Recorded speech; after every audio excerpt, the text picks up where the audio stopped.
Se avete intenzione di mettere un robottino nel vostro giardino, però i problemi principali sono costituiti dal taglio dei vostri marciapiedi o dei vialetti, con questo prodotto non avete più questo problema, perché il segnale non lo riceve dal basso attraverso il filo perimetrale, ma lo riceve dall'alto attraverso 4 satelliti diversi. Il prodotto Seaway Ninebot, che è un prodotto di nuova generazione, va a rivoluzionare tutto quello che è il sistema di impianto dei robottini.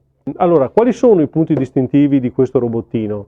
Molto importante è quello che ho appena detto, che non ha fili perimetrali, quindi non c'è bisogno di scavare a terra per farlo funzionare. E l'altra cosa è perché ha il sistema di taglio che è uguale, identico a come facciamo noi a casa nostra, cioè andiamo avanti e indietro nel nostro giardino seguendo un andamento regolare.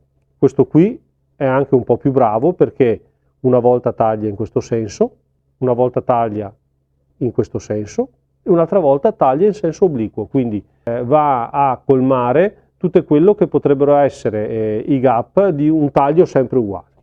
Prodotto estremamente robusto, fatto molto bene, ci sono 4 diverse tipologie di metratura che va a coprire, dai 500 agli 800 ai 1500 fino ai 3000 metri. Diciamo che non è un robottino per tutte le stagioni, nel senso che deve essere messo in aree abbastanza libere da un punto di vista della ricezione del segnale. Quindi, come tutte le volte che noi andiamo a proporre uno dei nostri robottini, facciamo prima un sopralluogo, verifichiamo se è possibile e poi facciamo la nostra proposta.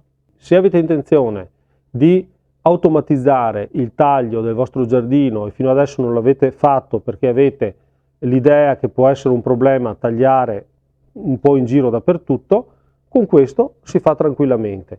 Non si fa altro che programmarlo con il telefonino, quindi dove ci sono degli ostacoli, dei cespugli, dei vialetti, la piscina o l'aiuola, non facciamo altro che fargli fare il percorso e questo robottino andrà sicuramente a fare il suo lavoro in maniera egregia.